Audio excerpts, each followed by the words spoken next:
Seize fire होते ही सनसनीखेज इंकशाफात होने लगे। नेतन्याहू ने ट्रंप को इस जंग में कैसे फंसाया और इसमें यहूदी लॉबी का क्या किरदार था? आमिर रज़ा से इस सारी सूरत-ए-हाल के बारे में बात करते हैं। आमिर भाई, कुछ इंकशाफात हुए हैं कि किस तरह नेतन्याहू ने एक पूरा जाल बुना ट्रंप को इस जंग में फंसाने के लिए। ट्रंप उस जंग में फंसा और फिर ट्रंप को बड़ी मार पड़ी और इसमें यहूदी लॉबी का भी एक ख़ास किरदार रहा। देखिए, जिसने इस जंग के हक़ में वोट दिया था वो अपने अपने कैफरे किरदार तक पहुंच रहा है। बिल्कुल। जनरल रैंडी से लेकर वो जो पाम बॉन्डी थी उस तक, सब जो जिन्होंने वोट दिया था उनको तो कैफरे किरदार तक पहुँचाया गया।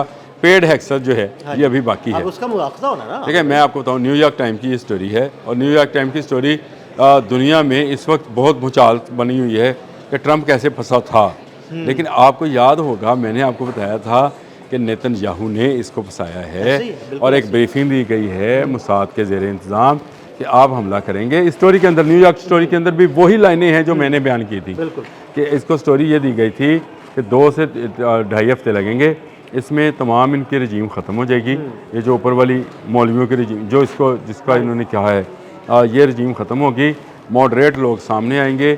और एक वक्त में मैंने भी इस बात की कही थी कि ये इनका अक्सर मकसद यही है कि मॉडरेट जो फेसेस हैं वो सामने आ जाएं।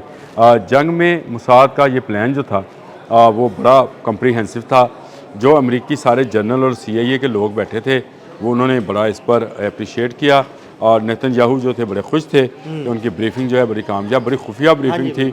वाइट हाउस के वॉर रूम एक तश्कील दिया गया था जिसके अंदर गिनती के 7, 8, 10 लोग थे।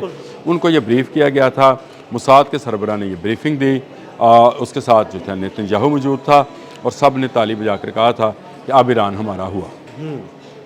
उलट हो गया, इससे ऐसे उलट हो गया। अब ईरान इनका तो ना हुआ, इनके हाथ से मिडल ईस्ट भी चला गया, इनके हाथ से आबने हुर्मुज़ चला गया, इनके हाथ से इंटरनेशनल वाटर निकल गया।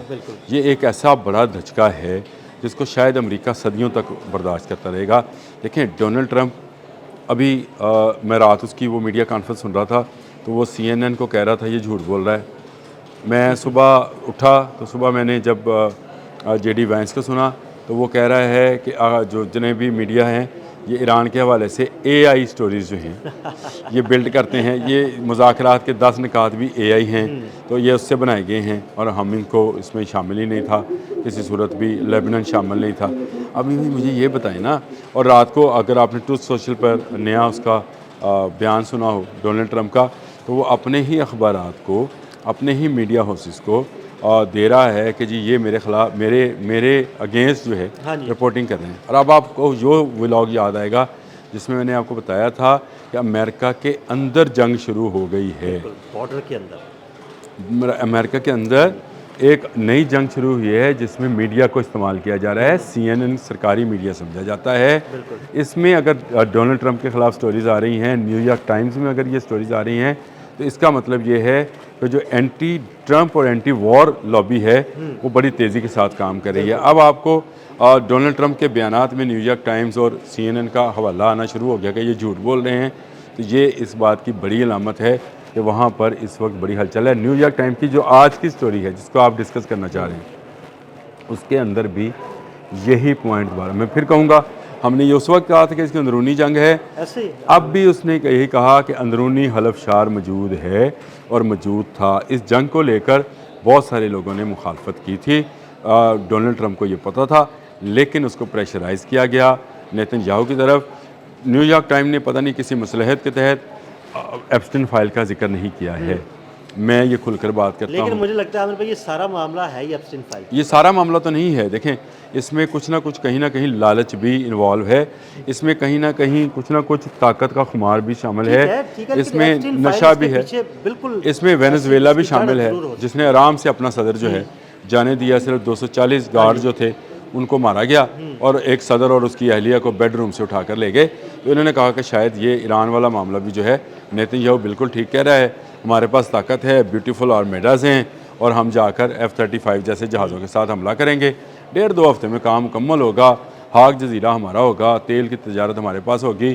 फिर हम चीन से कहेंगे कि अपने मिनरल्स हमें तेल के बदले दे ताकि तेरे बिजली घर चले। अब ये एक और स्टोरी है कि ये तेल पर कब्ज़ा जो है ये क्या पैसे के लिए था या सिर्फ चीन को मगलूब करना था, और चीन इसमें किस हद तक इन्वॉल्व है, और चीन ने इस सारी मारामारी में क्या किरदार अदा किया है, ये बिल्कुल एक अलग स्टोरी है। लेकिन जो नेतन्याहू का किरदार था वो इस जंग तक अमेरिका को लाना था, लाकर खुद वो लेबनान की जंग में दाखिल हो गया और अमेरिका को छोड़ दिया। अब देखा जाए तो अमेरिका इस जंग में तनहा था, इसके साथ ना यूरोपियन यूनियन थी, ना नेटो थी, ना इज़राइल थी। इज़राइल सिर्फ बयानात की हद तक थी। इज़राइली जहाज़ और इज़राइली बहरी जहाज़ जो थे वो नहीं थे। एक बहरी जहाज़ जो है कतर की बंदरगाह पर और मुत्तहिदा अरब अमारात की बंदरगाह पर इज़राइली जो हैं तबाह किए गए हैं। वो जहाज़ जो थे वो आयल और सामान बरदार जहाज़ थे। इसके अलावा मुझे बताएं कोई जंगी जहाज़ आपने इज़राइल का देखा है कि आपने हरमस के करीब भी आया हो? नहीं, बिल्कुल भी नहीं।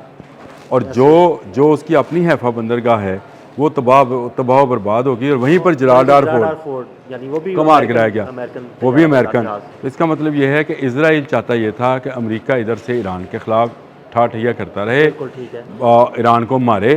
बाद में जिस तरह से अगर आपने वो शेर और बूढ़े शेर और लूमरी वाली कहानी सुनी, पता नहीं सुनी, जिसमें वो कहता है कि शिकार ढूंढ, बैठ के ये कहानी नहीं मैं भी सुना देता हूँ, छोटी सी कहानी है। वो कहता है ये मैं बूढ़ा हो गया हूँ, लूमड़ी से कहता है जा लेके आ। वो लेके आती है एक गधे को, अमेरिका का भी निशान गधा है ना जी, गधे को लेके आती है, और शेर जो होता है वो उसको खाता है तो उसको नज़र आता है कि इसके अंदर जो है वो दिमाग नहीं है। तो वो कहता है कि लूमड़ी दिमाग किथे, कहती है दिमाग होंदा तेरे तक आंदा। छोटी सी कहानी, लेकिन इस लूमड़ी का किरदार इस वक्त जो है वो नेतन्याहू और इज़राइल ने अदा किया, और गधे को लाकर शेर के सामने फेंक दिया। ये मैं हमेशा कहता हूँ। मार पड़ रही थी अमेरिका को, ये लेबनान में मसरूफ़ हो गया, वहाँ पर जंगी इसको मार पड़ना शुरू हुई। ईरान ने भी इस पर हमला शुरू कर दिया, हौज़ीज़ भी इस पर आ गए, हमास ने भी दोबारा से सर उठा लिया, और इराक़ में से भी इनके ख़िलाफ़ जो है ड्रोन्स आने शुरू हो गए। ये एक ऐसी सूरत हाल थी जिसमें ना सिर्फ अमेरिका फंसा, ये ख़ुद भी फंस गए। अब देखें कितने रोज़ हो गए, आज 9 अप्रैल है, 28 फरवरी से ये जंग शुरू हुई थी।